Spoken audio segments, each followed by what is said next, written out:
Fish market. एक बात सुनो, अगर पॉजिटिव चार्ज है तो राइट हैंड उठाना, नेगेटिव चार्ज है तो लेफ्ट हैंड।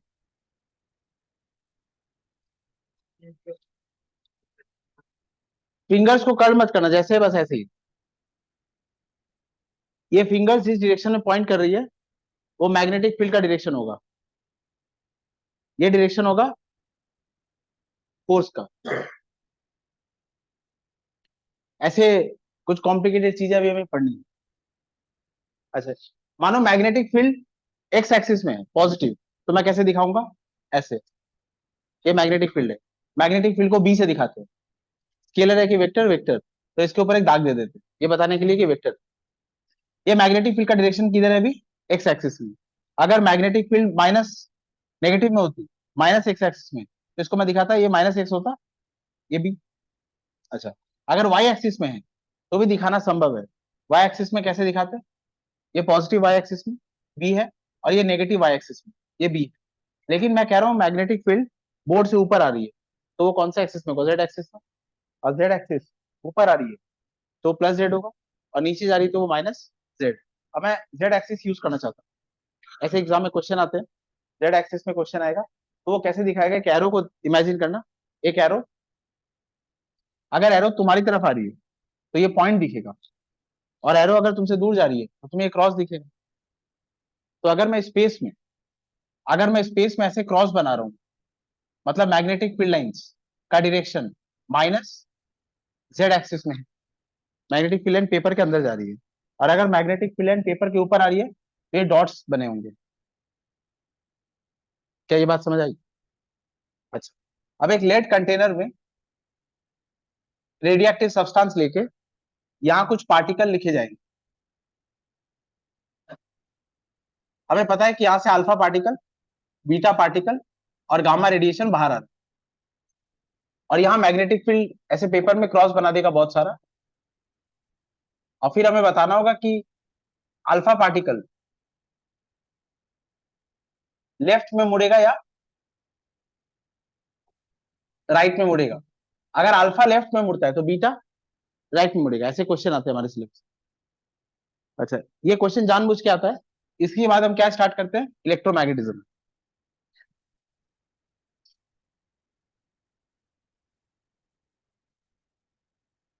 ये बात समझ आ गई। अभी मैग्नेटिक फील्ड का है, अभी मैग्नेटिक फील्ड का है into the paper, into the board, मतलब माइनस जेड एक्सिस में। अच्छा, अल्फा पार्टिकल का चार्ज क्या है, पॉजिटिव, तो आप कौन सा हाथ उठाएंगे, राइट हैंड। फिंगर्स को कर्ल मत करना, फिंगर्स को कर्ल करना ये एक अलग रूल हो जाएगा, ये नेक्स्ट चैप्टर में पढ़ेंगे। अब इसको उठाना, अल्फा पार्टिकल कहां मुड़ेगा, ये जो होगा ये पार्टिकल की वेलोसिटी का डायरेक्शन बताएगा, वेलोसिटी वेक्टर क्वांटिटी, ये velocity direction of charge particle, ये एक वेक्टर क्वांटिटी है क्योंकि ये वेलोसिटी है। मैग्नेटिक फील्ड ये भी एक वेक्टर क्वांटिटी है, ये डायरेक्शन ऑफ मैग्नेटिक फील्ड।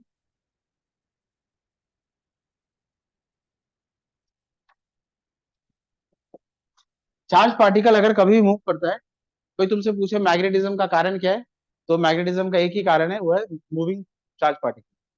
कोई चार्ज पार्टिकल कहीं मूव कर रहा होगा, ये चार्ज की प्रॉपर्टी में आता है। अगर चार्ज पार्टिकल रेस्ट में है, charge particle is at rest,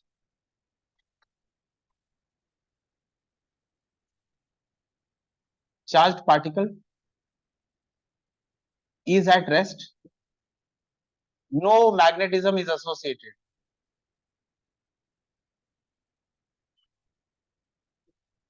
Charge particle moving,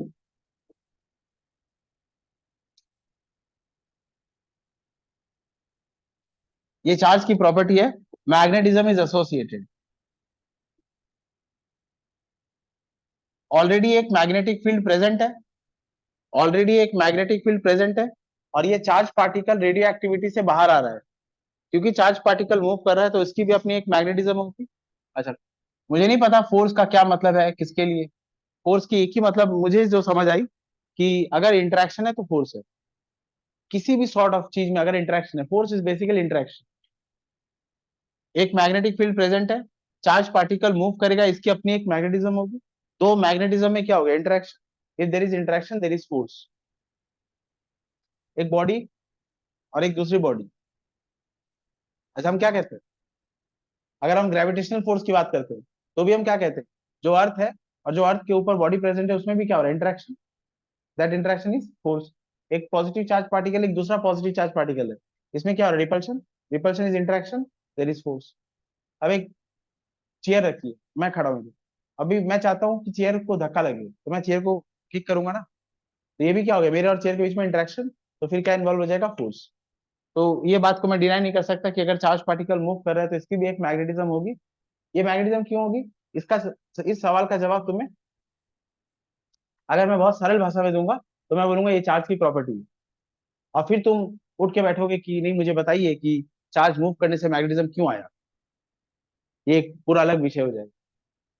जब हम ऊपर सतह से जाना चाहते हैं तो हम कह देते प्रॉपर्टी।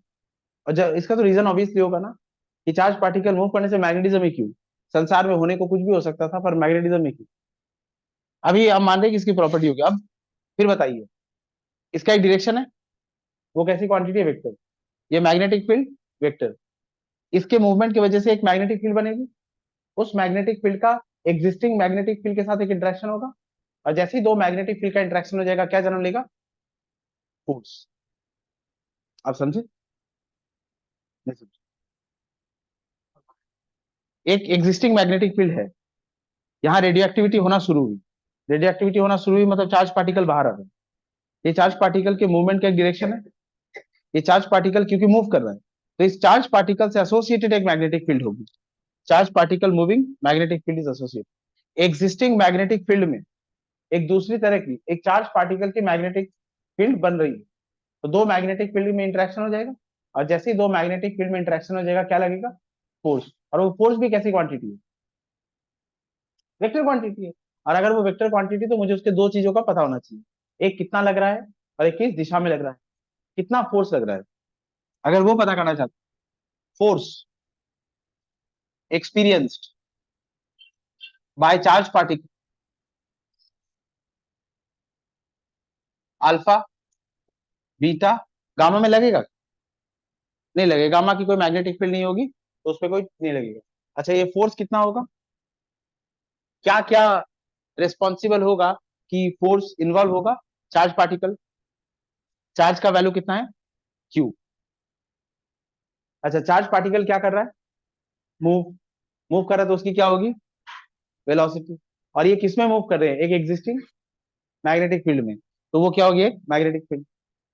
अच्छा अब ये जो है इसका कोई डायरेक्शन है क्या, चार्ज पार्टिकल का कोई डायरेक्शन है क्या, अरे है ना, ये वेलोसिटी है नहीं, चार्ज पार्टिकल का एक डायरेक्शन होगा और मैग्नेटिक फील्ड का भी एक डायरेक्शन है। मुझे बताइए, मान लो चार्ज पार्टिकल, मान लो मैग्नेटिक फील्ड का डायरेक्शन इस दिशा में है, मेरे से इस दीवार की तरफ सीधा, ये मैग्नेटिक फील्ड का डायरेक्शन है, यहाँ नॉर्थ पोल रखा है यहाँ साउथ पोल, तो मैग्नेटिक फील्ड स्ट्रेट होगी।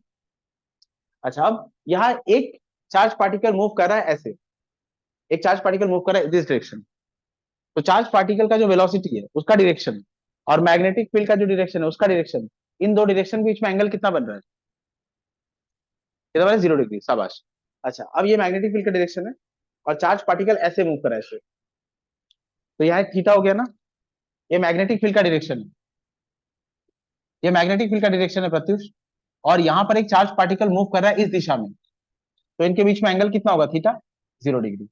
ये मैग्नेटिक फील्ड का डायरेक्शन है, और अब की बार चार्ज पार्टिकल मूव कर रहा है, पॉजिटिव चार्ज पार्टिकल मूव कर रहा है इस डायरेक्शन में, तो यहाँ एक थीटा बन गया। अच्छा एक और हो सकता है, ये मैग्नेटिक फील्ड का डायरेक्शन है और एक चार्ज पार्टिकल है वो इस दिशा में जा रहा है, तो अभी थीटा कितना हो गया, 90। इस वेलोसिटी का इस मैग्नेटिक फील्ड के साथ भी एक डायरेक्शन होगा, इसको हम एंगल से दिखाएंगे, तो वो एंगल यहाँ लिख रहा हूं मैं, साइन थीटा। और ये थीटा किसके बीच में एंगल है, वेलोसिटी और वेलोसिटी और मैग्नेटिक फील्ड के बीच में एंगल। साइन थीटा का वैल्यू मिनिमम और मैक्सिमम होता है, अगर थीटा जीरो है, अगर थीटा जीरो है 1, तो साइन जीरो कितना हो जाएगा, साइन 0 हो जाएगा 0। और अगर थीटा 90 है तो साइन 90 का वैल्यू कितना हो जाएगा 1। तो ये फोर्स का मैक्सिमम वैल्यू कब लगेगा, जब ये साइन 90 में होगा। अच्छा, तो अब मैं इसको लिख रहा हूँ Q V B sine 90, considering charge moving, considering charge moving perpendicular perpendicular to magnetic field.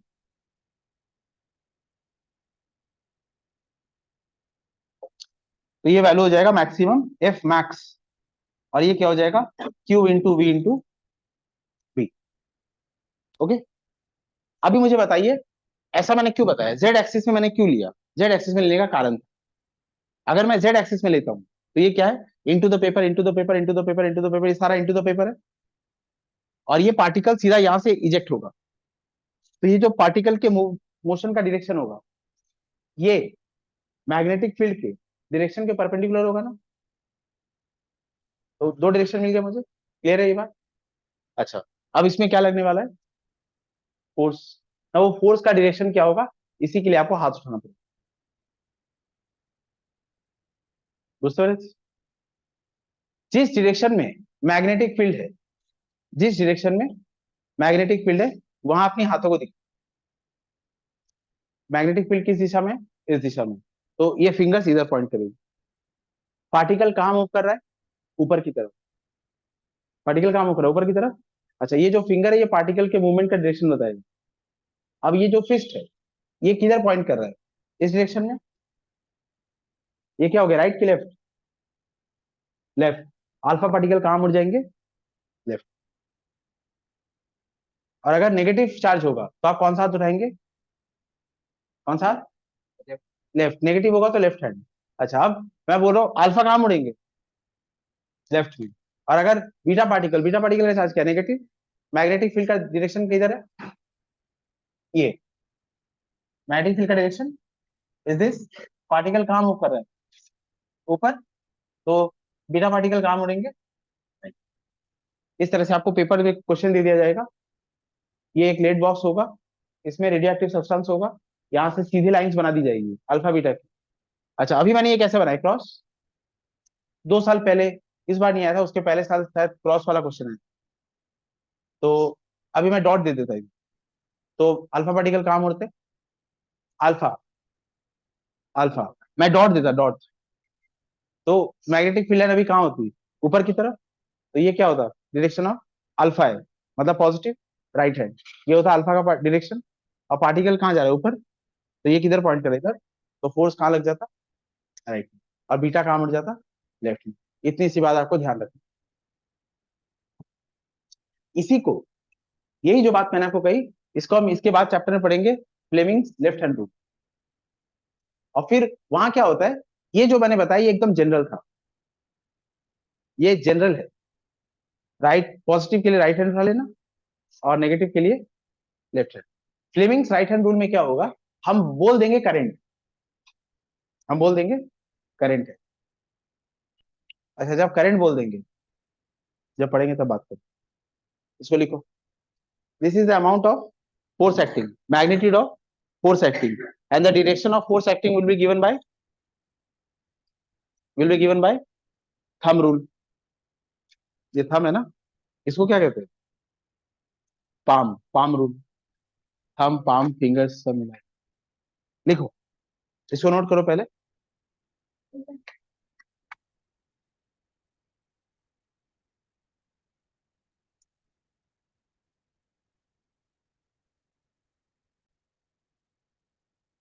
This is magnetic field B into the paper, ये है B out, out the paper. बाउट नहीं है, B out, B out of paper.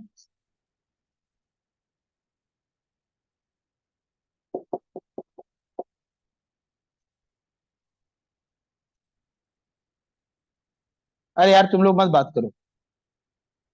ये magnetic field का direction, ये magnetic field का direction, ये चार्ज वी, चार्ज वी। और एंगल थीटा हो गया 90 डिग्री।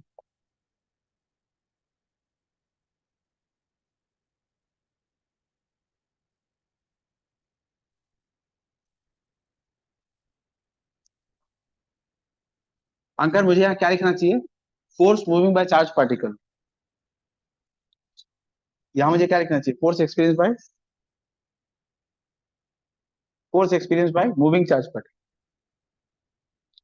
चार्ज पार्टिकल नहीं, moving charge, alpha and beta.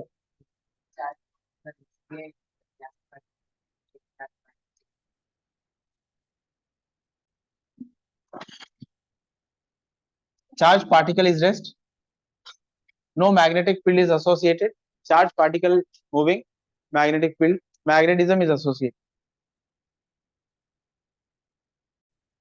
Current flow कर रहा है, इलेक्ट्रॉनिक करंट नेगेटिव से पॉजिटिव टर्मिनल फ्लो करता है, और करंट हम कहां से दिखाते हैं? पॉजिटिव से, ये दिखाते हैं ना हम।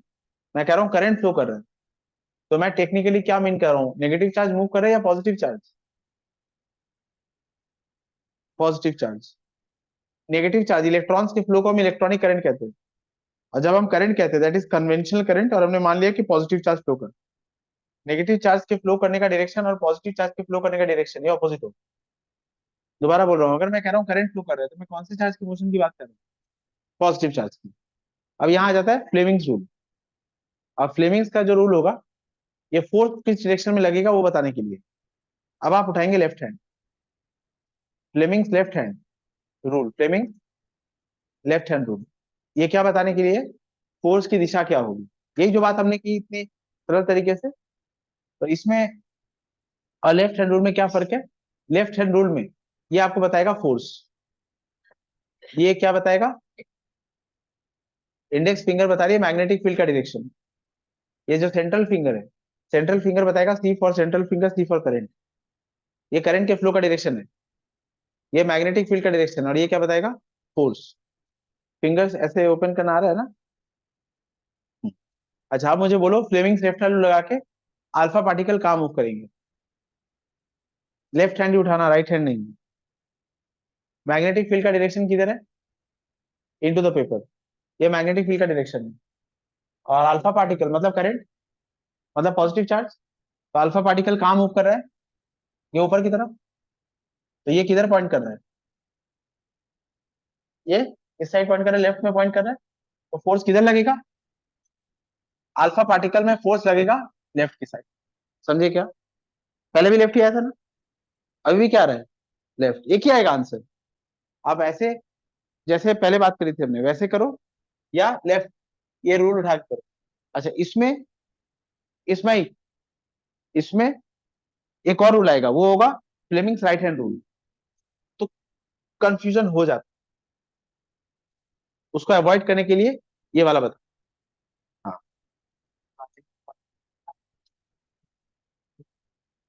उल्टा डायरेक्शन।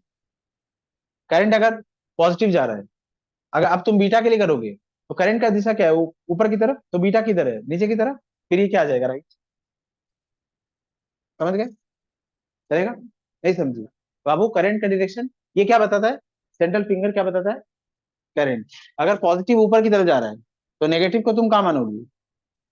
तेरा पॉजिटिव चार्ज ऊपर जा रहा है, तो नेगेटिव चार्ज नीचे। तुम बीटा पे पता करना चाहती हो, बीटा का डायरेक्शन तुम क्या लोगी? पॉजिटिव ऊपर जा रहा है, current is going upward, then negative must be going downward, तो ये है मैग्नेटिक फील्ड की दिशा, ये है अब करंट की दिशा। क्योंकि बीटा भी कहाँ जा रहा है? बीटा कहाँ जा रहा है? ऊपर, तो करंट कहाँ बह रहा है? नीचे। अच्छा ये नीचे, अब ये कहाँ गया? राइट, तो बीटा पार्टिकल कहाँ जाएगा? राइट। समझ गए? जब पॉजिटिव पे निकाल रहे हो तब यही करोगे, जब नेगेटिव पे निकाल रहे हो, क्योंकि नेगेटिव भी ऊपर जा रहा है मतलब करंट नीचे है, ये तो करंट के लिए है, तो बीटा पार्टिकल कहाँ मुड़ेगा? इस साइड। ये फ्लेमिंग्स लेफ्ट हैंड रूल है। Fleming's left hand rule use होता है फोर्स निकालने के लिए, और राइट हैंड यूज होगा करंट निकालने के लिए। फ्लेमिंग्स लेफ्ट हैंड रूल तब यूज करेंगे हम जब फील्ड है और करंट है, फोर्स निकालना है। फ्लेमिंग्स लेफ्ट हैंड रूल कब यूज करेंगे? जब फील्ड है और करंट है, फोर्स निकालना है। और राइट हैंड कब यूज करेंगे? जब फील्ड होगा, फोर्स होगा, करंट निकालना है। फील्ड फोर्स करंट निकालना है, करंट निकालना है। तो राइट हैंड रूल। और जब हाँ, हाँ, जब फील्ड है, फोर्स है, करंट निकालना है, फील्ड है, फोर्स है, करंट निकालना है, तो राइट हैंड रूल। और जब फोर्स निकालना है तो लेफ्ट हैंड रूल।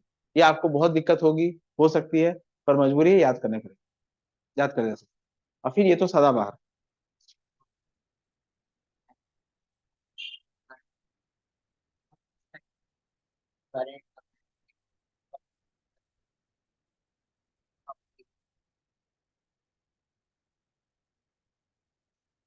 अच्छा, पूरा चैप्टर आज से स्टार्ट करूंगा, तब ऐसे सवालों के जवाब। देखो अब uses of radio activity, uses of radio activity. अच्छा, रेडियो एक्टिविटी के यूजेस की जब मैं बात कर रहा हूँ, रेडियो एक्टिविटी के जब यूजेस की बात कर रहा हूँ, तो मैं यूरेनियम से काम नहीं करूंगा, करूंगा यूरेनियम से। यूरेनियम से जब मैं काम करूंगा, वो रिएक्शन क्या होगा, फिशन की फ्यूजन, फिशन, बड़ा न्यूक्लियस है ना, उसमें फिशन होगा, फिशन को कंट्रोल वे में कराऊंगा, तो वो क्या बन जाएगा, न्यूक्लियर पावर प्लांट। ये भी एक यूज है रेडियो एक्टिविटी का। ये जो यूज है, ये कराएगा industrial use. It is used in nuclear power plant as a fuel rods. First use. हम क्या क्या पढ़ेंगे, जो कंटेंट है मैं यहाँ लिख दे रहा हूँ। यूजेस ऑफ रेडियो एक्टिविटी, इसमें हम पढ़ेंगे रेडियो आइसोटोप्स। रेडियो आइसोटोप, इस वर्ड से कुछ समझ आ रहा है? मेरे पास आइसोटोप्स होंगे। अच्छा, कैसे आइसोटोप? मानो मेरे पास कार्बन है, कार्बन का एक बस बात करें यार। यूजेस ऑफ रेडियो एक्टिविटी में सबसे ज्यादा हम यही पढ़ेंगे, uses of radio isotopes. Isotope क्या होगा? कार्बन अगर मैं 12 बोल रहा हूँ, C612, एक स्टेबल आइसोटोप। जब neutron proton number nearly equal है, तो वो स्टेबल होगा। अब मैं कार्बन ले रहा हूँ 614, इसका न्यूट्रॉन का नंबर बढ़ गया है, ये स्टेबल आइसोटोप, ये स्टेबल आइसोटोप है, और ये होगा रेडियो आइसोटोप, ये रेडियो आइसोटोप होगा।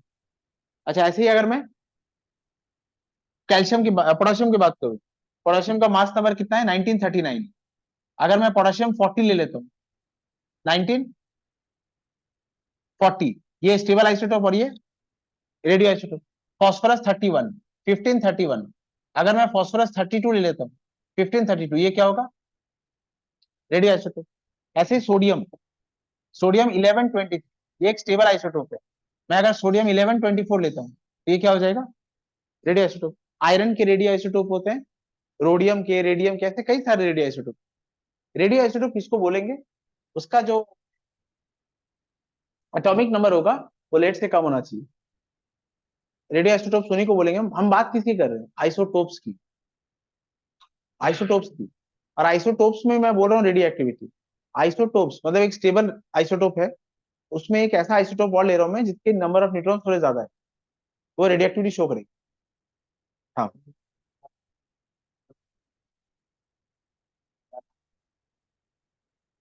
उससे बहुत ज्यादा एनर्जी नहीं निकलती है, पर आयरन के रेडियो आइसोटोप्स होते हैं, रेयरली बेयरली स्केर्सली फाउंड, परसेंटेज बहुत कम है, 0.0004% ऐसे। हाँ, रेडियो आइसोटोप्स है आयरन के, सारे एटम्स के रेडियो आइसोटोप्स है, सबसे ज्यादा है फ्रांशियम, ले देके सबके ही है। अच्छा, रेडियो आइसोटोप्स का यूज क्यों करते हैं? रेडियो आइसोटोप से गामा रेडिएशन बाहर आता है, रेडियो आइसोटोप से गामा रेडिएशन बाहर आते हैं, और ये गामा रेडिएशन को हम ट्रेस करते हैं, इससे कुछ हमारी स्टडीज पर्पसफुली हो जाती है। क्या क्या यूज हम पढ़ेंगे, साइंटिफिक यूज पढ़ेंगे, रेडियो एक्टिविटी के साइंटिफिक यूज पढ़ेंगे, रेडियो एक्टिविटी के मेडिकल यूज पढ़ेंगे, और रेडियो एक्टिविटी के इंडस्ट्रियल यूज पढ़ेंगे।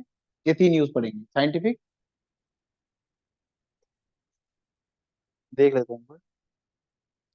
और कल जो केमिस्ट्री में एल्कीन वाला पढ़ाया था, वो तुम लोग क्लास में रिकॉर्ड नहीं किया था, वो कल जब रात को नॉर्थ पॉइंट लोगों को पढ़ाया था, तब वो रिकॉर्ड किया, वो रिकॉर्डिंग दे दिए सर, वो देख लेना एल्कीन वाला पार्ट।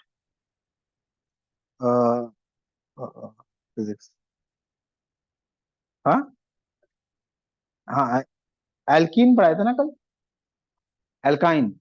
अच्छा, उनको एल्कीन पढ़ाया था कल, एल्कीन हुआ था ना, एल्काइन पढ़ाऊंगा, वो रिकॉर्डिंग भी दे दूँ। Uses of radio activity, radioisotopes. हाँ, लिखो what are radio isotopes.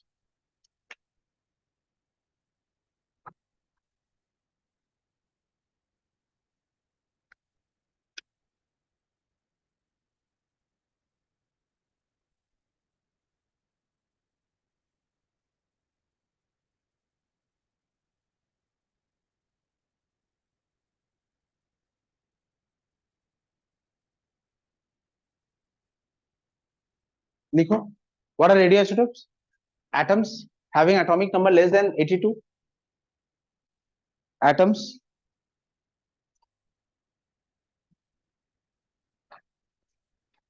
radioisotopes,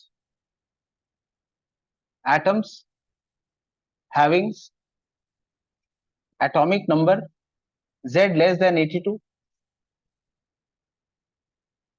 have both, अच्छा, atoms having atomic number Z have isotopes that have isotopes that has okay, have that has that have higher number of neutrons, higher number of neutrons than protons in the nucleus and shows radioactivity and shows radioactivity known as radioisotopes.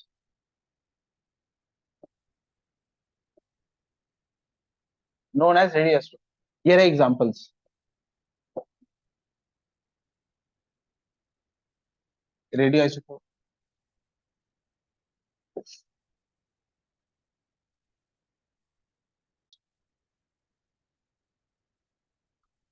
Stable isotopes and radioisotopes have same physical and chemical properties. Have same physical and chemical properties. But radioisotopes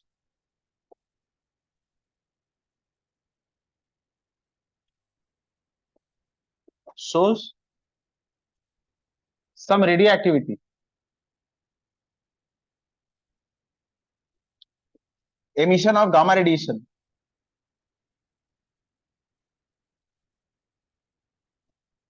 Shows some radioactivity. Emission of gamma radiation. That is purposefully administered. Shows some radioactivity. Radioactivity मतलब हाँ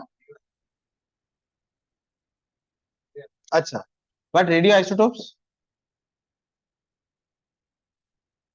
show some radioactivity, that is emission of gamma radiation, that is purposefully administered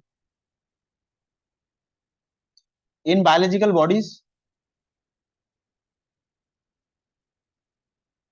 and the radiations are studied to acquire the knowledge of functioning of biological bodies.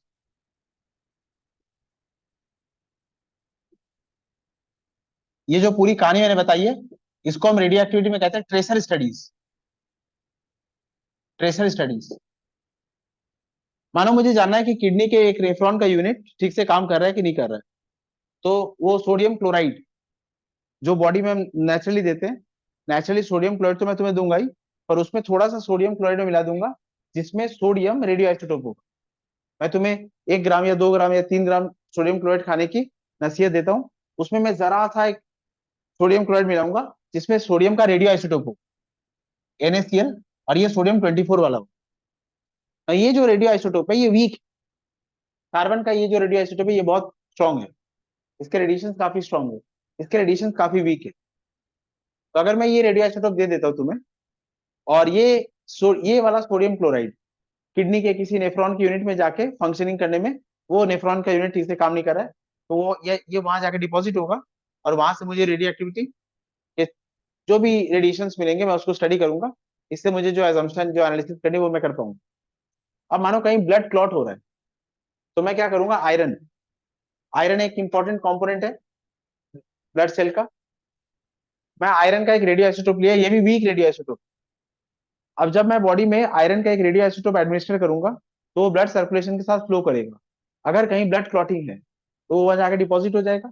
फिर वहां से जो radio activity आएगी उसको study करके मैं पता कर सकता हूँ कि कोई ट्यूमर, कोई भी एबनॉर्मेलिटी, कोई लीकेज कुछ भी है कि नहीं, वो एडमिनिस्टर हो जाएगा। ऐसे थायराइड की फंक्शनिंग के लिए मैं रेडियो आइसोटोप लूंगा, किसका, आयोडीन का। तो मैं थायराइड की फंक्शनिंग पता कर लूंगा रेडियो आइसोटोप्स इस तरह से बॉडी में। अच्छा, प्लांट्स में फोटोसिंथेसिस की एक डायनेमिक्स हो रही है। प्लांट्स में तुमने एक एनपीके फर्टिलाइजर दिया, अब वो एनपीके फर्टिलाइजर में फॉस्फोरस कहाँ कहाँ बॉडी में जा रहा है, प्लांट की बॉडी में, वो लीव्स तक पहुंच रहा है कि नहीं। लीव्स में भी फोटोसिंथेसिस के पर्टिकुलर साइट्स होते हैं, उस पर्टिकुलर साइट तक ये जो फर्टिलाइजर मैंने दिया ये पहुंचा कि नहीं। तो मैं एनपीके, जो मेरा नाइट्रोजन फॉस्फोरस जो भी मेरा फर्टिलाइजर है, उसमें या तो पोटेशियम का आइसोटोप ले लूंगा, या फिर फॉस्फोरस का रेडियो आइसोटोप ले लूंगा। उस मैन्योर में, मैं वो फर्टिलाइजर में ये रेडियो आइसोटोप दे दूंगा, और उस प्लांट को एडमिनिस्टर करा दूंगा। तो प्लांट उसमें से सोडियम, पोटेशियम, फॉस्फोरस ये सब अपटेक करेगा, और फिर ये प्लांट्स में अलग अलग जगह पे जाके फैल जाएंगे। फिर वहां से रेडिएशन स्टडी करके हम उस मैन्योर की, उस फर्टिलाइजर की एफिशिएंसी स्टडी कर सकते हैं कि उस पर्टिकुलर साइट पे वो, उस फोटोसिंथेसिस साइट पे वो पहुंचा कि नहीं। ये सारी जो स्टडीज है, इसको ही हम रेडियो एक्टिविटी में कहते हैं, they are known as tracer studies. तो मैंने यहाँ पे बायोलॉजिकल बॉडी लिख दिया, वो ह्यूमन भी हो सकता है।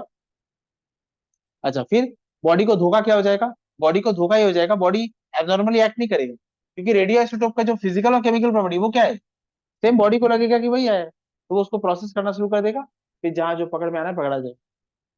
रेडियो आइसोटोप्स का जो मेन यूज है वो ये ट्रेसर स्टडीज में होता है, ये इसका मेन यूज।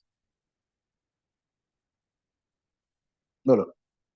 कोबाल्ट को भी यूज करते हैं, कोबाल्ट क्यों यूज करते हैं, कोबाल्ट का जो 2760 है, कोबाल्ट का जो 2760 है, उससे जो गामा रेडिएशन बाहर आता है, वो कैंसर के सेल्स को मारने के लिए यूज करते हैं, कीमोथेरेपी में यूज होता है वो। बोलो। Scientific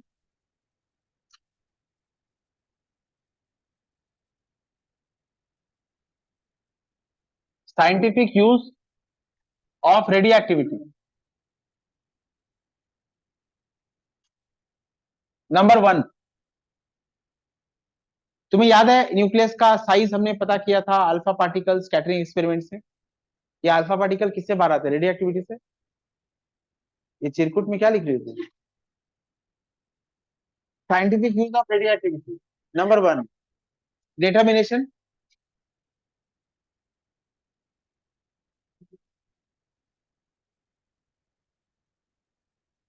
A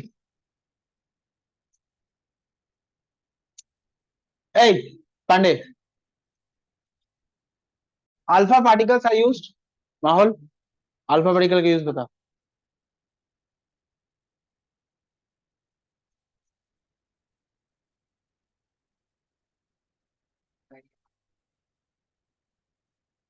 alpha particle are used to determine, alpha particles are used to determine the size of nucleus.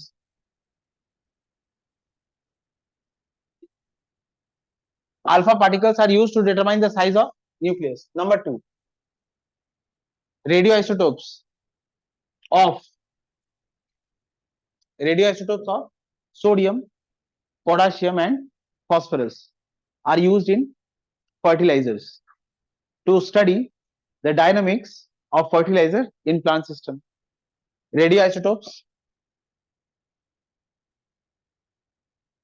of sodium 24, potassium 40, और phosphorus 32 are used in NPK fertilizers to study the dynamics,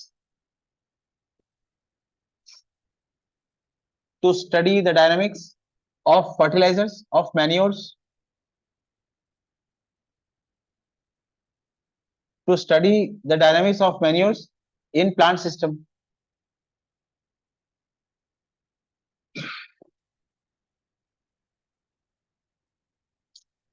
number 3,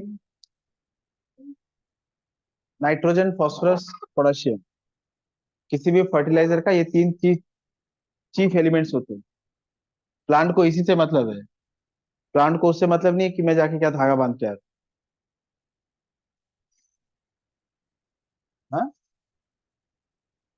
अच्छा, plant और पेड़ में फर्क है।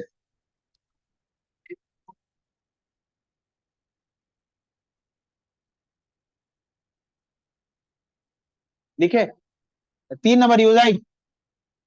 3 number use. एक एक मैंने एक एक्सकावेशन किया। कहीं भी एक एक्सकावेशन किया मैं। हाँ, मैंने माइनिंग करी। और माइनिंग करा मैंने। और माइनिंग से मुझे एक फॉसिल मिला। उस फॉसिल में C14 होगा। उस C14 से निकलने वाली रेडियो एक्टिविटी स्टडी करके उस फॉसिल का एज पता कर सकता हूँ।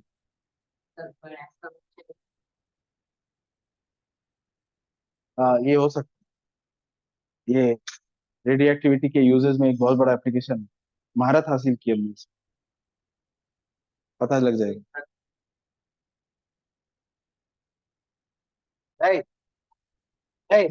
थर्ड यूज क्या होगा? To determine the age of fossil. To determine to determine the age of fossils obtained during excavation that holds archaeological or scientific importance।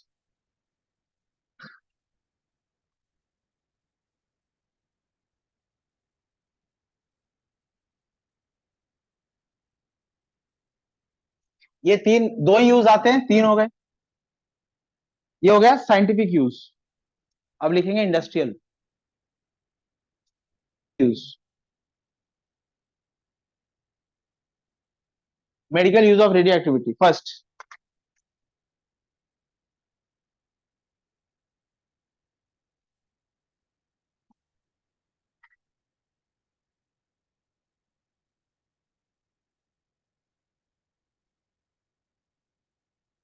ए लिखो, weak radio isotopes of sodium.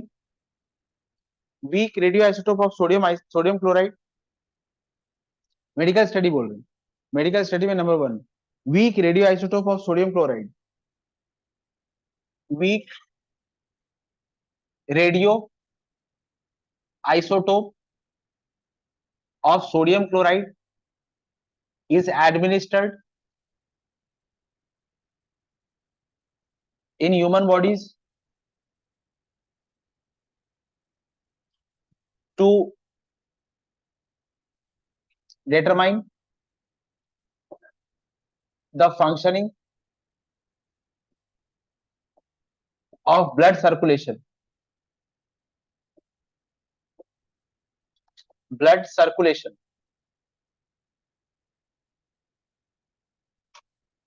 in different parts of body।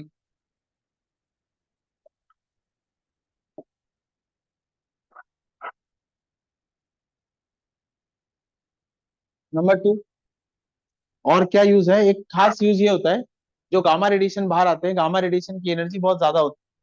Gamma radiation की energy बहुत बहुत बहुत ज्यादा होती है।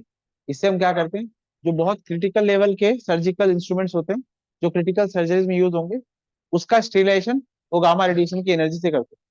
कोई chemical ultraviolet भी यूज कर सकते हैं। अल्ट्रावायलेट की एनर्जी से भी स्टेरिलाइजेशन हो जाता है। इसको भी यूज करते हैं, लिखा तो जाता है। यूज होता है कि नहीं मैंने ऐसा सुना नहीं है, लिखा जाता है।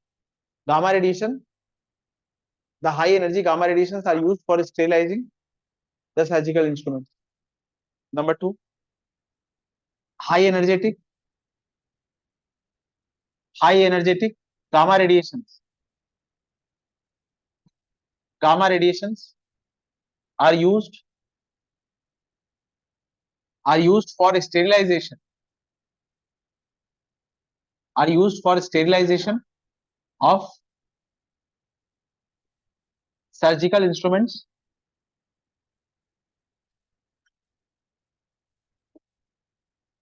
Are used for sterilization of surgical instruments.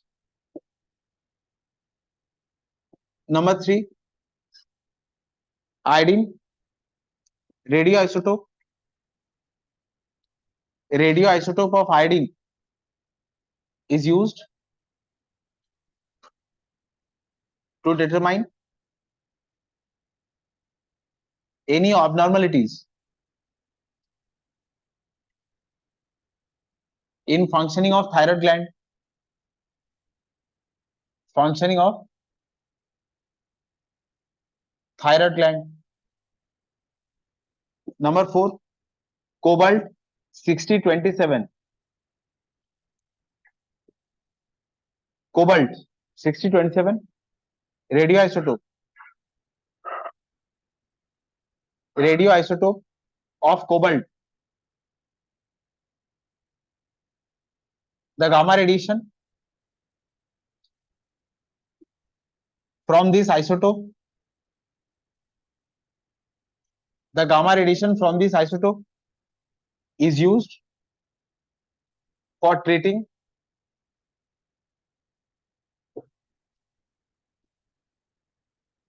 malignant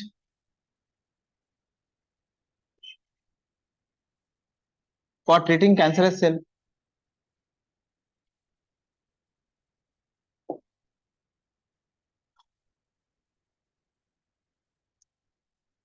ये हो गया मेडिकल यूज.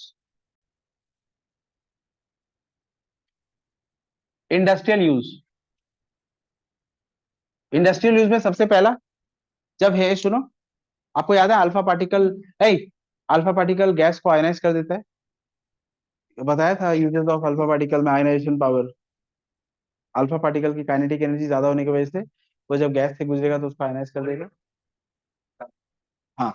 अब जब हेवी मशीनरीज, मैं हेवी मशीनरीज की जब मैं बात कर रहा हूँ तो एकदम जायंट मशीनरीज की बात कर रहा हूँ. उसके जब मूविंग पार्ट्स मूव करते हैं तो फ्रिक्शन होता है, वहां चार्ज प्रोड्यूस होता है और उस चार्ज की वजह से फ्रिक्शन होता है.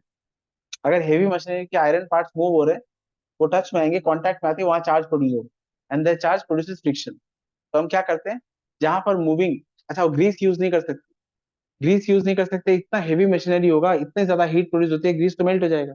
ग्राफाइट यूज नहीं कर सकते. ग्राफाइट भी 1200 डिग्री सेल्सियस में, तो उससे थोड़ा ज्यादा टेम्परेचर में मेल्ट हो जाता है. वहां तो टेम्परेचर बहुत चला जाता है. ग्राफाइट भी यूज नहीं कर सकते, एक बहुत ज्यादा टेम्परेचर जाएगा. फ्रिक्शन कंटिन्यूसली होता रहेगा तो टेम्परेचर तू कैसे रोक पाएगा. खैर, जो भी टेम्परेचर बहुत ज्यादा हो. अभी इस टेम्परेचर को मैं कम नहीं कर सकता क्योंकि मूवमेंट तो होगा ही, पर फ्रिक्शन हो रहा है, उससे मेरी एफिशिएंसी क्या हो रही है, कम. तो हम क्या करते हैं, उस पर्टिकुलर रीजन में कोई एक रेडियोएक्टिव सब्सटेंस रख देते हैं. उस रेडियोएक्टिव सब्सटेंस की वजह से वहां अल्फा पार्टिकल्स एमिट होते हैं. वो उस सराउंडिंग एरिया रीजन का जो भी एयर है उसको क्या कर देता है, आयनाइज. और जैसे ही वो आयनाइज होगा वो वहां से चार्ज पार्टिकल को अपटेक कर लेगी, तो इससे फ्रिक्शन रिड्यूस हो जाता है. ये बहुत एक्सट्रीम मशीनरीज में होता है. नॉर्मल किसी मशीनरी में आप ये एक्सपेरिमेंट मत करना, ये होता है. अच्छा, फिर जो मेटेलिक शीट्स बनती है, जो मेटेलिक शीट्स बनती है, उस मेटेलिक शीट का थिकनेस कैसा है, उस थिकनेस को मेजर करने के लिए मैं 1 कैलिपर स्क्रू वॉच कुछ भी यूज नहीं कर सकता. तो हम क्या करते हैं, ये जो बीटा पार्टिकल्स होते हैं, बीटा पार्टिकल्स को हम प्रोजेक्ट कराते हैं. अच्छा, ये बीटा पार्टिकल का कितना, अच्छा, ये बीटा पार्टिकल मैंने एमिट कराया, बीटा पार्टिकल बाहर आया, उसकी स्पीड, उसकी डायनामिक्स, उसमें सारे फिजिक्स लगा दिए, लॉस. इससे हम कोई बहुत महीन थिकनेस, वो थिकनेस क्या रही होगी वो भी पता कर लेते हैं. इनफैक्ट जो पेपर होते हैं, ये जो पेपर जीएसएम मापे जाते हैं, ये पेपर का थिकनेस रेडियो एक्टिविटी से ही मापा जाता है. ये इस पेपर का thickness. First use of industrial क्या हो गया, मशीनरीज वाला यूज. सेकंड हो गया determine the thickness of paper sheets and metallic sheets. और तीसरा, तीसरा मैं सबसे पहले बोल चुका था, ये अभी हमारे इलेक्ट्रिसिटी का सोर्स बनता जा रहा है, न्यूक्लियर पावर प्लांट्स. उसमें हम यूरेनियम 235 यूज करते हैं एज अ फ्यूल रॉड्स, तो वो हमें इलेक्ट्रिसिटी देता है. लिख लो, nuclear fission reaction, nuclear fission reaction U 235 92 is used, nuclear fission is used as fuel rod in in nuclear मत बात करो तो in nuclear power plants for radiate for energy for electrical energy या for energy for harnessing energy. Number 2, beta particles are used to determine thickness of sheets. Number 3, ionizing power of alpha particles are used to take away the charges. Ionizing power of alpha particle are used to take away the charges accumulated during movement of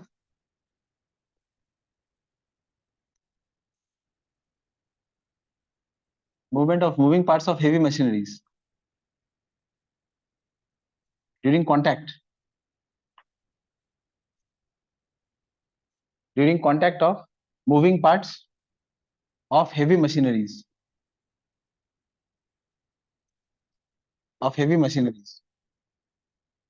the air ionized takes away all the charges.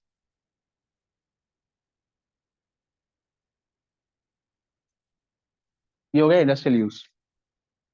A safety precaution सुनो. अरे सुनो ना यार. Safety precautions radio activity में क्या क्या होना चाहिए याद रहेगा. न्यूक्लियर पावर प्लांट्स को बनाते वक्त ध्यान रखेंगे. न्यूक्लियर पावर प्लांट्स को बनाते वक्त न्यूक्लियर पावर प्लांट की बिल्डिंग्स ऐसी होनी चाहिए जो अर्थक्वेक रेजिस्टेंट हो. ऐसे छोटा मोटा अर्थक्वेक आ गया और वो कोलैप्स कर जाए, ये रिस्क नहीं ले सकती. न्यू सुनो तो इधर रख उसको. इसमें भी एक्साइटमेंट आ जाता है तुम लोग को. रख उसको, ध्यान से सुनो. During construction of nuclear power plant there should be restrictions. The constructing wall of nuclear power plant should be earthquake resistant. Nuclear power plant में बिल्डिंग जो बनी होगी वो बिल्डिंग ऐसी बनी होगी कि एयर का कांटेक्ट सराउंडिंग में और न्यूक्लियर पावर प्लांट में ना हो. अगर सराउंडिंग की एयर और न्यूक्लियर पावर प्लांट की एयर आपस में सर्कुलेशन में रहेगी तो बाहर की जो सराउंडिंग गैसेस होगी वो क्या होने लग जाएगी, आयोनाइज. तो the whole nuclear power plant the whole nuclear power building should be air tight so that surrounding के साथ एयर सर्कुलेशन शुड बी नहीं होना चाहिए.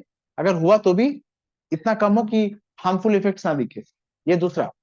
तीसरा, अगर न्यूक्लियर पावर प्लांट कोलैप्स हो जाता है तो हमें कूलिंग सिस्टम्स लेने होंगे जो भोपाल गैस ट्रेजेडी में नहीं था.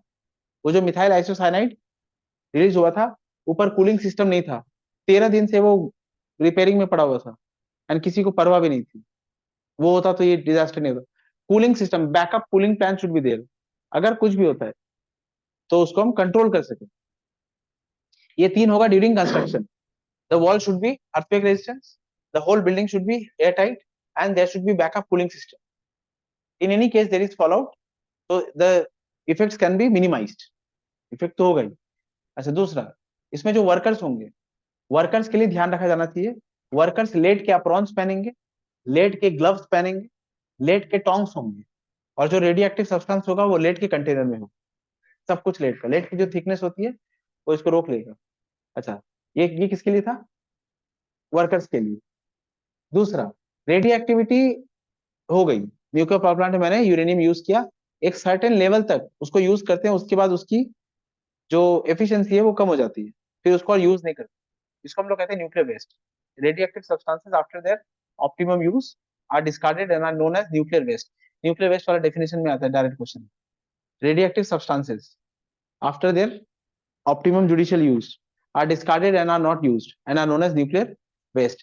Still, though they are not used in nuclear power plants, they have potential to cause damages in environment. So nuclear waste को हम कैसे स्टोर करते हैं? There are thick lead and steel containers specially designed. There are thick lead and steel containers that are specially designed in which the nuclear waste should be dumped. They should be tightly closed and will be taken in some far away places. Abundant mines. ऐसी कोई जगह पे नहीं रखेंगे जहां आज से 100 साल बाद भी माइनिंग होने की कोई संभावना है. जो माइंस अबंडेंट हो चुके हैं उस माइंस में ले जाके अंदर उसको डिप कर देते. अभी वो भी रिस्क नहीं लेते हम, सब जगह आदमी जाके घर बना रहा है, तो समुद्र में ले जाके एकदम बीच में कहीं पे डंप करके आते हैं. और वो कंटेनर जो होते हैं वो ऐसे नॉर्मल कुछ नहीं, स्पेशली डिजाइन, ये वर्ड लिख देना. तो ये क्या हो गया, डंपिंग ऑफ न्यूक्लियर वेस्ट. तीन बातें मैंने कही, safety precaution during construction of nuclear power plant, safety precaution for workers and safety precaution after for nuclear waste. अच्छा, इतना सब कुछ होने के बाद भी there is some radioactivity which you are always expose to. कुछ रेडियो एक्टिविटी ऐसी है जिससे हम बच नहीं सकते, उसको हम कहते हैं बैकग्राउंड रेडिएशन. ये बैकग्राउंड रेडिएशन क्या है, हमारे बॉडी में रेडियम है थोड़ा सा, हमारे बॉडी में थोड़ा सा पोटेशियम है 40, ये हमारे इंटरनल्स में रेडियो एक्टिविटी कर रहा है. और एक रेडियो एक्टिविटी सन से जो गामा रेडिएशन है, सन से जो यूवी नहीं गामा, सन से जो गामा रेडिएशन है, सन से बहुत सारे हाई एक्साइटिंग पार्टिकल आते हैं, अर्थ का मैग्नेटिक फील्ड उनको डिस्टॉर्ट कर देते हैं. सन से बहुत हाई एक्साइटिंग पार्टिकल्स आते हैं, अर्थ की क्या है, magnetic field. Charge particle move करके आता है, उसकी मैग्नेटिक फील्ड होगी, अर्थ की मैग्नेटिक फील्ड, वो डिफ्लेक्ट हो जाते हैं. लेकिन गामा रेडिएशन ये अर्थ तक पहुंच जाता है और ये हमें रेडिएशन में एक्सपोज कर ही देता है. इस वाले रेडिएशन को हम क्या बोलेंगे, बैकग्राउंड रेडिएशन. इसका हम कुछ नहीं कर सकते. What are background radiation? We human beings are exposed to certain radiations, and those radiations are in absence of actual radioactive substances. Is there any actual radioactive substance present? The answer is no, but there is radiation. Such radiations that we are exposed to, even in the absence of potential radioactive substance, are known as background radiations. ये chapter complete. ठीक है, ये सब याद रहेगा ना, ये सब तो कॉमन सेंस वाली बातें लिखी दोगे, या तो मार्क्स भी नहीं कटेगा.